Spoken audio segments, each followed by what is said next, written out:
ইতিহাসে এমন কিছু মানুষ আছেন যারা ঠিক যেন একটা ধাঁধা। আজ আমরা ঠিক সেরকমই একজনের গল্প বলবো।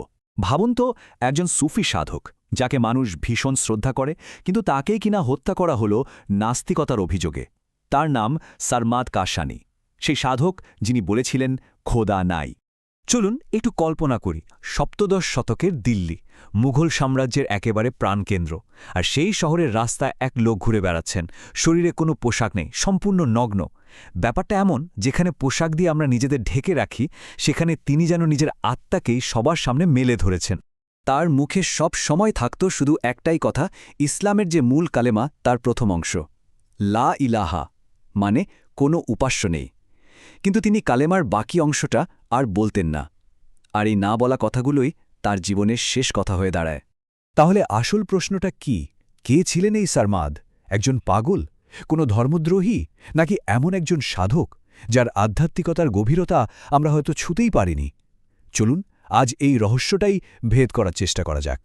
সারমাদের এই অদ্ভুত আচরণের কারণটা বুঝতে হলে আমাদের একটু তার অতীতে ফিরে যেতে হবে। মানে, কিভাবে একজন সাধারণ ব্যবসায়ী এমন এক রহস্যময় সাধকে পরিণত হলেন, সেই গল্পটা জানা দরকার। সারমাদের জীবনের বাঁকটা কিন্তু বেশ নাটকীয়। ১৫৯০ সালে জন্ম এক আর্মেনিয়ান ইহুদি ব্যবসায়ী পরিবারে। তিনি ভারতে এসেছিলেন ব্যবসা বাণিজ্য করতেই, সেটা ১৬৩১ সালের কথা।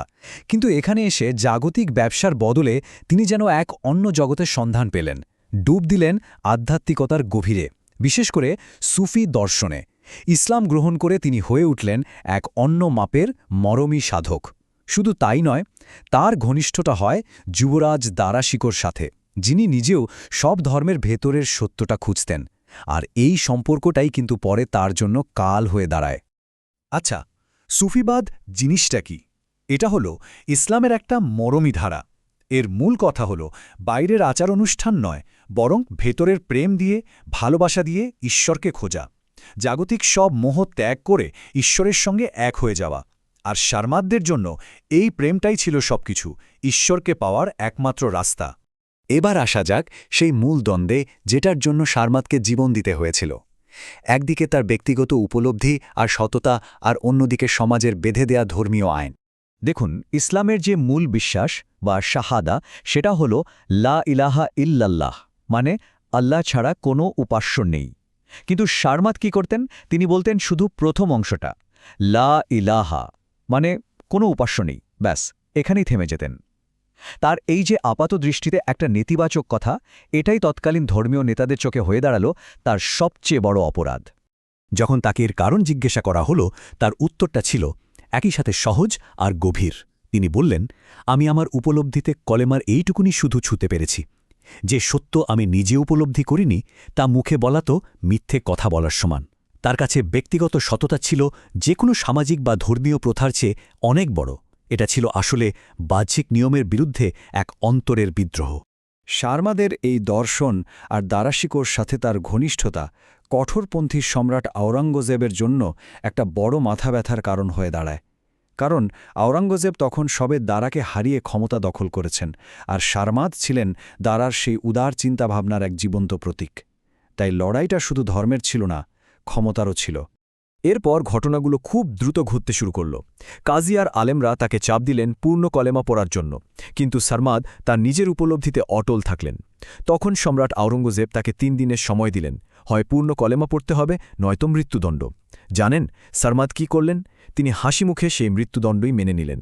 বলা হয় তিনি নাকি সম্রাটকে বলেছিলেন, আপনার তলোয়ার হয়তো আমাকে পথের বাকি অংশটুকু আরও তাড়াতাড়ি পার হতে সাহায্য করবে, আর আমি আমার প্রেমাস্পাদের কাছে পৌঁছে যাব।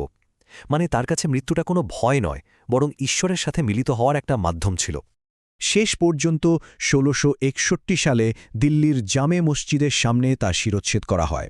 আর কিংবদন্তি বলে তার কাটা মাথা নাকি গড়িয়ে যেতে যেতে কলেমার বাকি অংশটুকু উচ্চারণ করেছিল, ইল্লাল্লাহ, যেন মৃত্যুর মাধ্যমেই তার সেই অসম্পূর্ণ যাত্রাটা পূর্ণতা পেল। সারমাদের গল্পটা শুধু একটা ঐতিহাসিক ঘটনা নয়, এর মধ্যে কিন্তু আমাদের আজকের দিনের জন্য একটা গভীর শিক্ষা লুকিয়ে আছে। এটা আমাদের বিচারকের আসনে বসার বদলে দয়াশীল হতে শেখায়। সারমাদের গল্পটা আমাদের একটা খুব মৌলিক প্রশ্নের সামনে এনে দাঁড় করায়। আচ্ছা, একজনের আধ্যাত্মিক যাত্রাকে থামিয়ে দেওয়ার বা তাকে বিচার করার অধিকার কি আরেকজনের আছে? ঈশ্বরকে খোঁজার কোনটা সঠিক পথ আর কোনটা ভুল সেটা ঠিক করে দেওয়ার আমরা কে? এই প্রশ্নগুলো আজও কিন্তু একই রকম প্রাসঙ্গিক, বিশেষ করে যখন কোনো গোষ্ঠী নিজেদের ধর্মের একমাত্র রক্ষক বা গেটকিপার বলে দাবি করে। ইসলামী ঐতিহ্যে একটা খুব সুন্দর গল্প আছে। এক পাপী নারী একবার দেখলেন একটা কুকুর তৃষ্ণায় ছটপট করতে করতে মারা যাচ্ছে। তখন তিনি নিজের চামড়ার মোজা খুলে সেটা দিয়ে কুয়ো থেকে পানি তুলে আনলেন আর কুকুরটাকে খাইয়ে তার জীবন বাঁচালেন।